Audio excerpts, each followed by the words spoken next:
A diferencia de Nicaragua, de enfrentar los problemas de impunidad en la del fiscal general. La Alianza del Pacífico se presenta también como una oportunidad para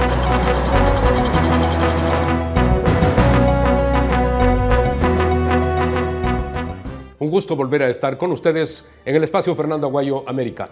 Cordiales saludos a quienes nos ven a través de la señal de Mega TV en la Florida, Estados Unidos, por Vito TVO en el Ecuador y por OnePlus TV en el Ecuador y en el mundo. Hoy tenemos como invitado al doctor Eduardo Peña. Él es analista político. Vamos a conversar sobre el debate que va a empezar en pocos minutos y luego sobre la campaña electoral. Doctor, hay mucha expectativa sobre el debate. ¿Cree usted que va a ser definitivo para el resultado electoral?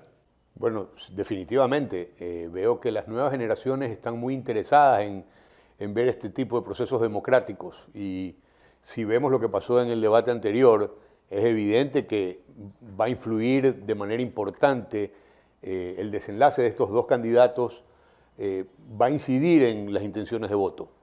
Se supone que se han preparado tanto el señor Daniel Noboa, que tuvo un buen desempeño en el primer debate, como la señora Luisa González, que sabemos se ha desplazado hasta México para recibir ahí algún entrenamiento, de tal forma que será mejor el debate entre los dos. Sí, a ver, yo creo que, Fernando, esto es crónica de una muerte anunciada. Yo veo unas diferencias importantes en la preparación de Daniel Noboa y de Luisa González. Se hicieron evidentes en el primer debate. En el primer debate hoy te diría que había tres candidatos que sobresalieron, que eran Topic, Otto y Noboa.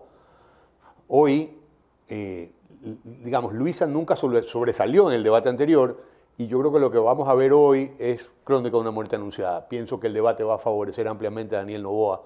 Puedo apostar además, es decir, de lo que hemos visto de ambos en campaña hasta hoy, hay una clara diferencia en cómo manejan los temas. Lo veo mucho más asertivo a Daniel, mucho más enfocado. A Luisa la veo evasiva en sus respuestas. Digamos, asumo yo que en México la han entrenado bien. Vamos a ver si nos sorprende. Lo dudo. Perderá el control Daniel Noboa porque se lo ve a él muy prudente, muy calmado, pero podría perder la tranquilidad en el momento que a lo mejor hay alguna acusación. No lo veo.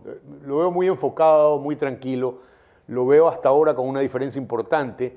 Creo que el debate va a hacer que esa diferencia crezca a favor de Noboa.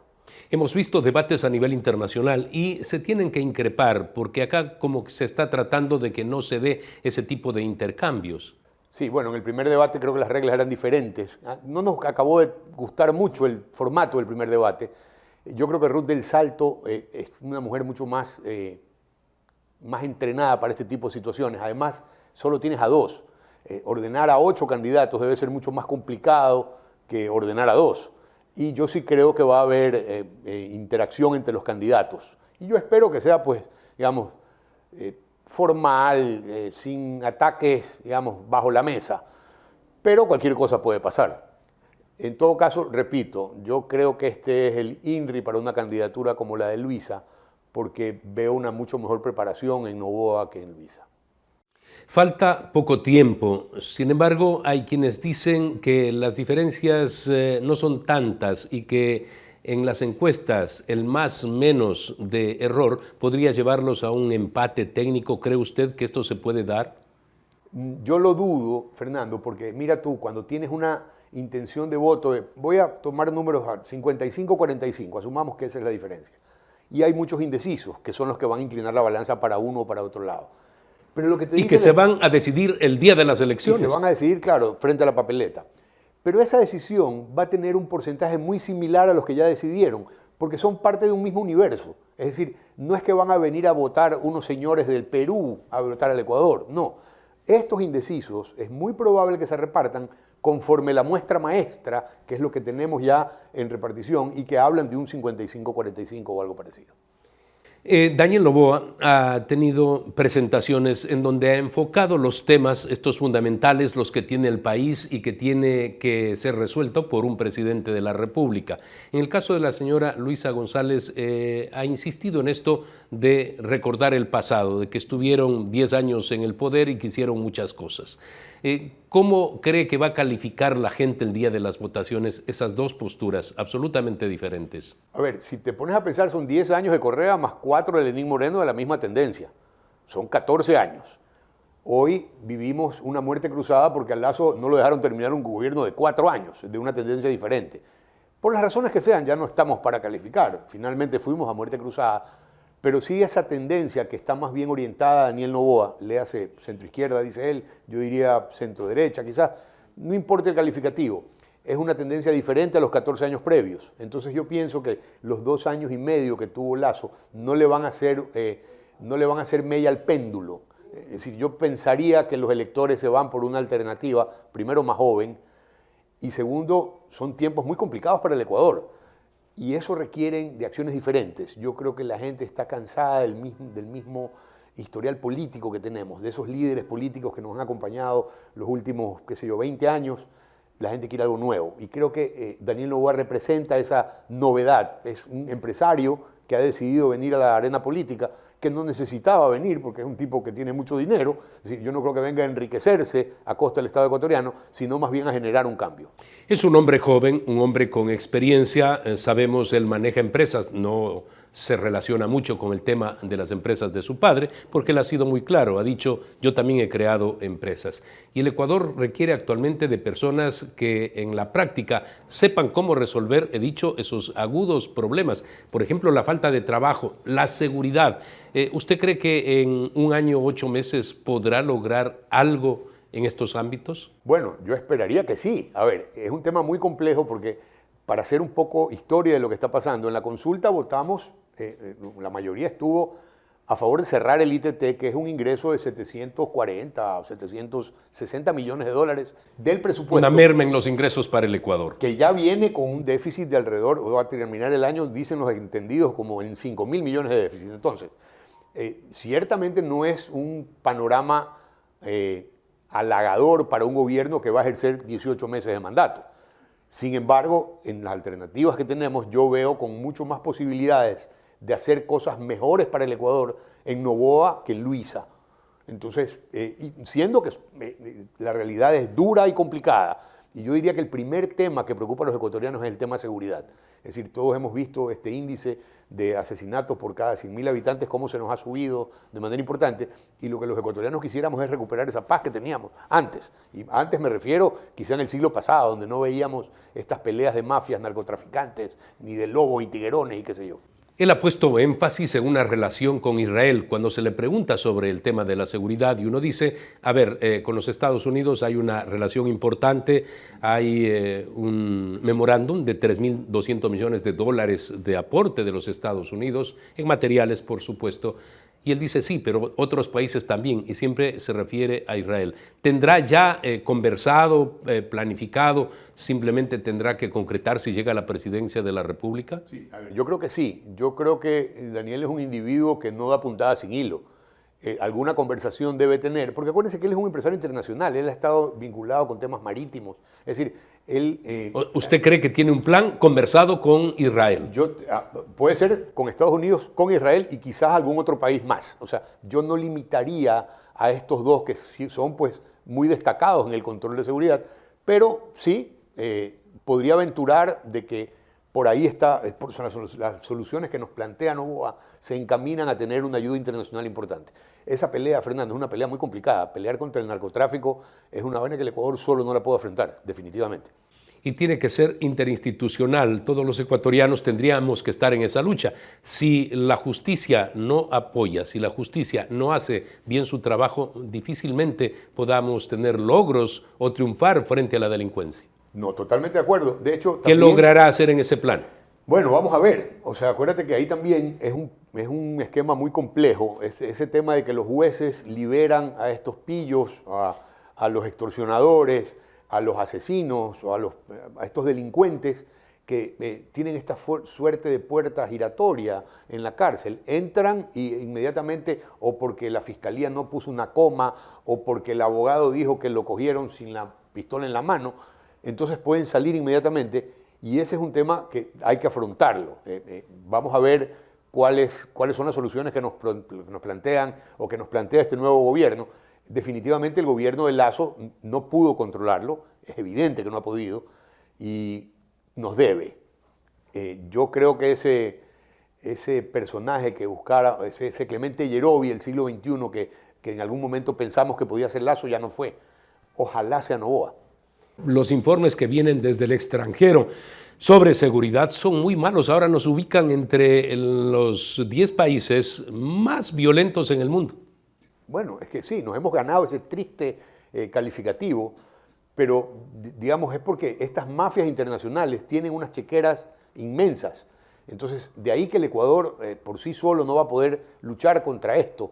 En algún punto analizábamos la solución que planteaba el expresidente Gaviria de Colombia.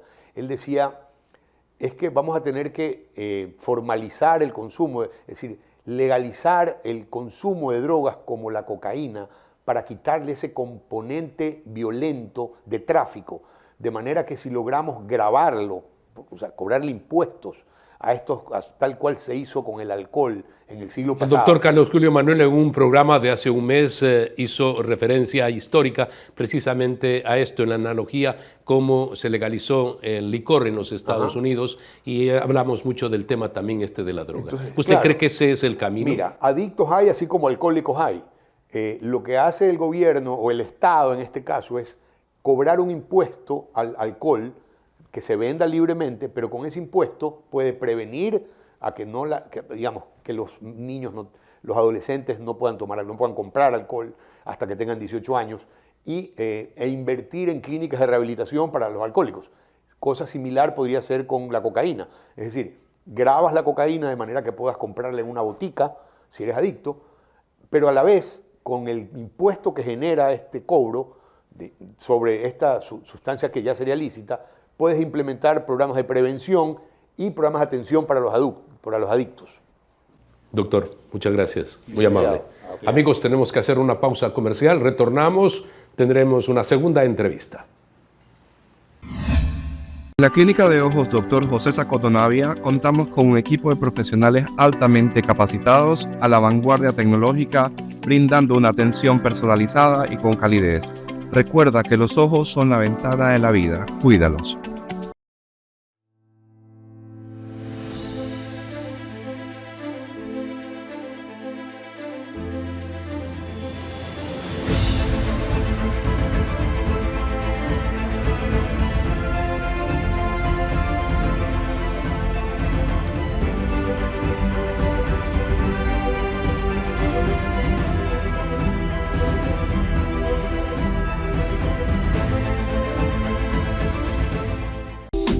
Verde Fruit, el camino para acercar los productos de América Latina a los Estados Unidos.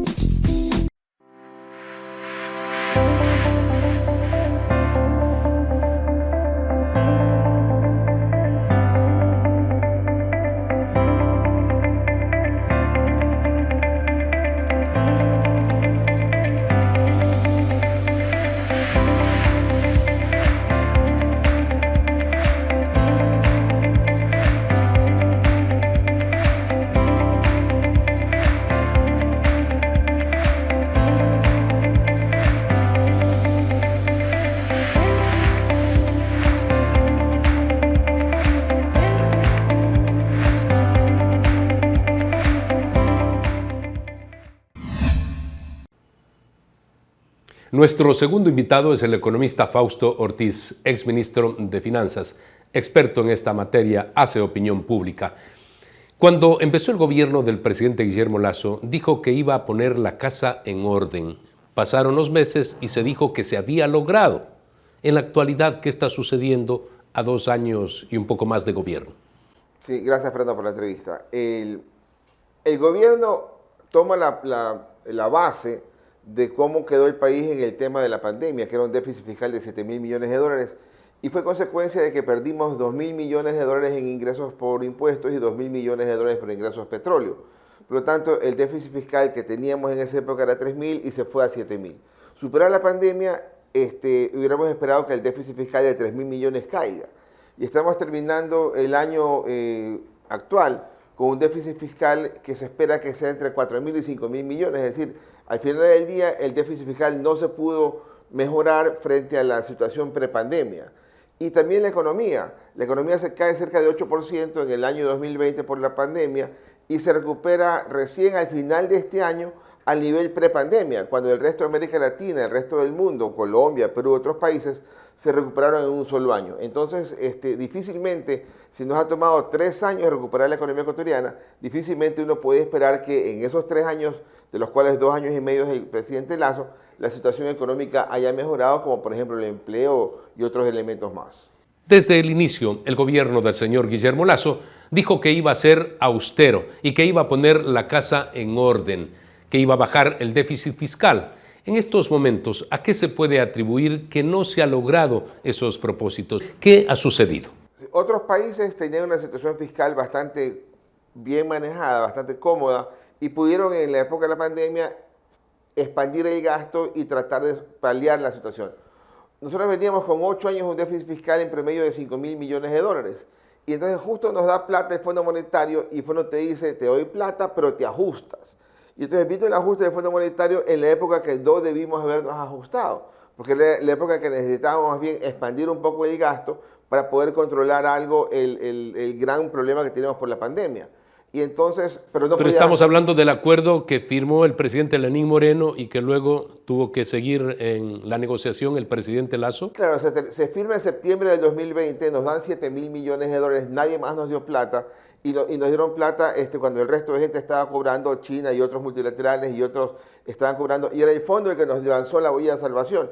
Y obviamente si lanzaste la boya de salvación y te faltaba recibir más plata, tenías que ajustarte al programa, pero el programa fue muy estricto y por eso es que hubo una suerte de ajuste del gasto y también un incremento en los impuestos.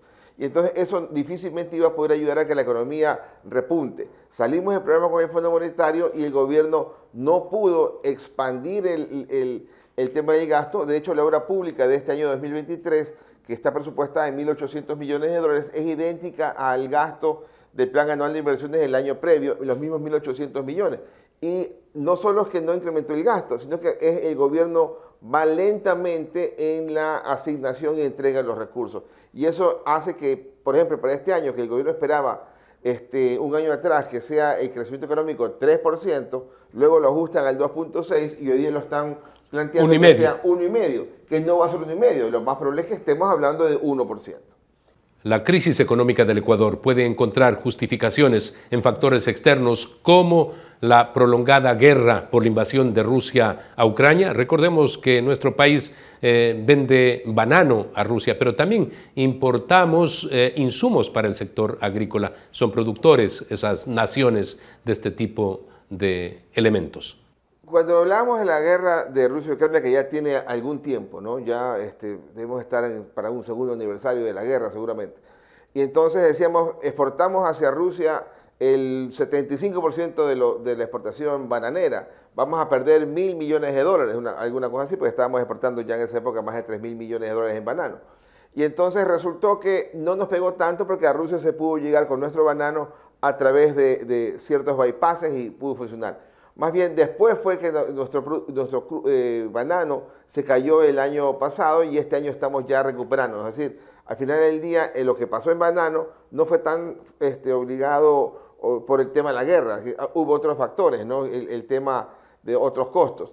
Pero eso fue compensado y más que compensado con el camarón. Que el camarón hace 3 años exportaba 3.000 millones de dólares, al año siguiente 5.000, el año pasado 7.000, y este año ha caído el precio casi 18% en el camarón, pero el volumen de camarón hemos exportado 15% más que hace un año, por lo tanto hemos logrado de alguna forma compensar. El sector externo se ha portado a la altura, ¿ya? El sector interno es el que el gobierno no ha logrado incrementar la producción petrolera. Se deja poner una pregunta en medio del tema de elección presidencial y está perdiendo 50.000 barriles diarios de crudo por el tema del bloque 43 de Yasuní. Y su ofrecimiento era duplicar la producción petrolera, pasar de 500.000 a 1 millón. Y entonces la recibe en 530.000 y la va a entregar en 470.000. Ahí hay dificultades, no tanto externas, yo creo que más internas. Tenemos que hacer una pausa comercial. Retornamos y vamos a hablar ahora sí de lo que le queda al próximo gobierno. Yo le había pedido una evaluación sobre la gestión del presidente Guillermo Lasso. Retornamos. En la Clínica de Ojos Dr. José Cotonavia contamos con un equipo de profesionales altamente capacitados a la vanguardia tecnológica, brindando una atención personalizada y con calidez. Recuerda que los ojos son la ventana de la vida. Cuídalos.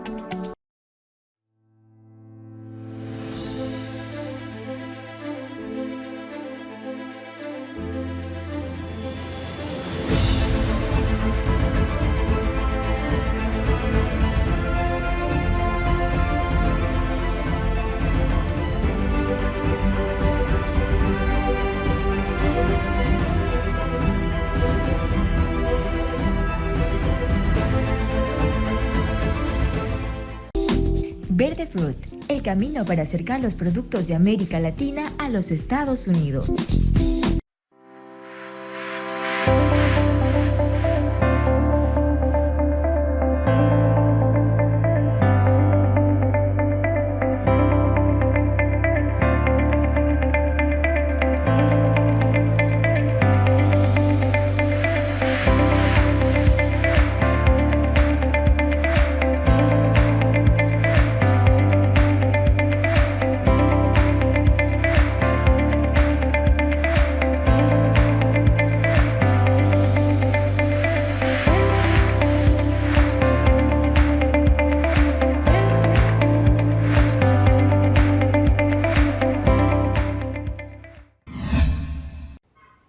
El 15 de octubre se va a elegir al nuevo presidente del Ecuador. En la primera parte de esta entrevista hablamos sobre la situación del país en lo económico. ¿Cómo puede encarar semejante circunstancia un gobernante que además va a estar por 1 año, 8 meses nada más?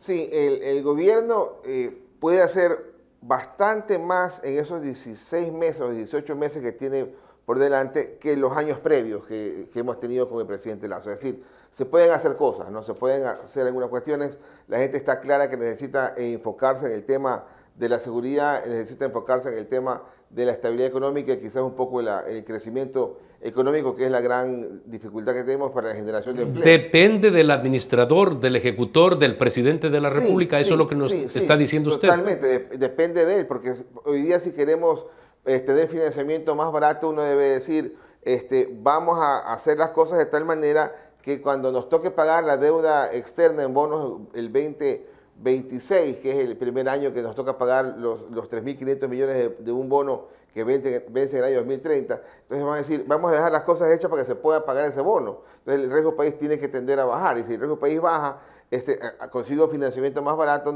el Estado y consigo financiamiento más barato para el sector privado, que esa es la parte difícil. El sector privado tampoco tiene acceso a financiamiento y el crédito local está creciendo muy poco. Cuando uno mira las cifras de crecimiento económico y ve las cifras de crecimiento del crédito, hay consistencia. El crédito está creciendo para el sector productivo de un año al otro, hasta el mes de agosto, apenas 5%. El que crece 18% es el sector consumo. Entonces, ojalá pudiéramos decir que ese crecimiento del sector consumo, que es bueno, ¿verdad?, también puede hacer un crecimiento del sector privado y el sector productivo. Productivo, que genera riqueza, genera trabajo empleo para las personas. Entonces, claro. Eso es la tarea del gobierno. Y un presidente que tenga la cercanía con el sector privado para decirle, este es el plan, esto es lo que vamos a hacer, es más probable que pueda empezar a reactivarse más rápido el país. Si gana el señor Daniel Noboa, ¿usted ve que más o menos ese es el camino? Sí, porque la incertidumbre se disminuye. Pues no vamos a estar todos los días esperando con la candidata Luisa, si fuera la presidenta, cuándo Luisa mandará el proyecto de ley a la Asamblea para que cogerse la plata de las reservas internacionales.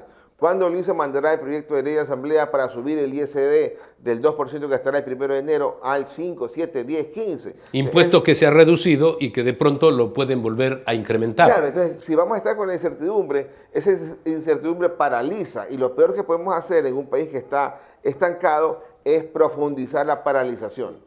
Luego, la relación internacional. Indudablemente mejoró cuando entró a gobernar Lenín Moreno y luego prosiguió con el presidente Guillermo Lasso, especialmente la relación con los Estados Unidos. En el caso de que gane la señora Luisa González, van a volver a la relación con China, que en este momento es preocupante para los Estados Unidos lo que hace China en América Latina, cómo a través de créditos va tomando pues, poder en estos territorios. ¿Usted cree que va a volver a ir por esa línea si gana la señora González? Mire que a China hoy día la deuda de Ecuador con China debe estar alrededor de 3.000 millones de dólares.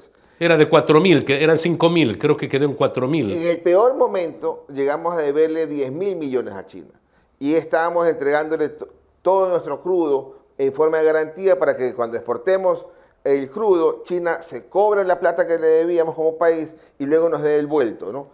Debemos ahora mucho menos, pero sigue la misma relación elevada de crudo hacia China. Por lo tanto, la posibilidad de que China sea el gran financista al nivel del Fondo Monetario, como nos dio 7.000 millones en un solo año, ese incremento es poco probable porque China va a decir, dame garantía.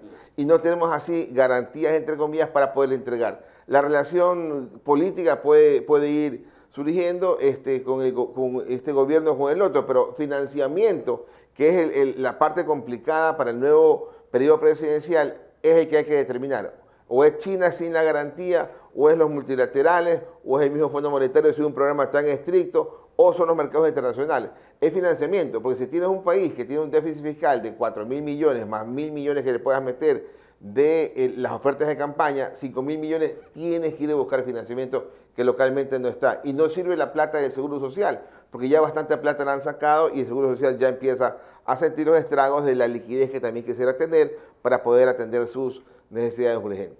Yo hago referencia a la relación internacional porque a la postre dependemos del mercado mundial del dinero y ya sabemos que con el alto riesgo país que registra el Ecuador, el dinero es sumamente caro. Estamos pensando que hay que mejorar las condiciones, la relación con todos los países, porque sin ese apoyo no podemos salir adelante, más aún un gobierno que se inaugure y que apenas tiene 1 año, 6 meses para manejarlo. Sí, por eso mi insistencia en esta materia. Pero mire que el financiamiento externo del país, la deuda externa ecuatoriana, son 47.000 millones de dólares. De los 75.000, 80.000 millones de la deuda pública total, general. La mitad prácticamente es deuda externa. Un poco más de la mitad es deuda externa, 47.000 millones de dólares. Cuando uno dice, ¿y quién nos ha prestado 47.000 millones? Tú dices, 15.000 millones son bonos de deuda externa que hoy día se negocian arriba del 20%, ¿verdad? Ese es una parte de la deuda externa. ¿Quién más? 22.000 o 23.000 millones de multilaterales, 7.000 millones del Fondo Monetario, Banco Mundial, Banco Interamericano. 23.000 millones. Sumas ambos y ya estás hablando de 38.000 millones de dólares. Entonces los otros 7.000 o 9.000 millones, ahí entra China con unos 3.000 millones de dólares. Entonces no hay muchos actores que son los que nos prestan plata, ¿no? Multilaterales es uno, hay por ahí 4 o 5 en el grupo, bonos son otros y China es el otro. El resto son cosas pequeñas, países es muy poquito. Por lo tanto, no es que tenemos una gran fuente de financiamiento a nivel mundial para que diga, quiero que España me preste plata, quiero que este otro país me preste plata. Es decir, nos toca ir a recrear, rearmar las relaciones con el mundo para que podamos conseguir recursos de las agencias que usualmente prestan plata a los países como Ecuador. Muy bien, yo le quiero agradecer a usted por haber estado con nosotros en el programa del día de hoy. Amigos, recuerden que tienen una cita la próxima semana en Fernando Aguayo, América, a través de Mega TV en la Florida, Estados Unidos, por Vito TV en el Ecuador y por OnePlus TV en el Ecuador y en el mundo.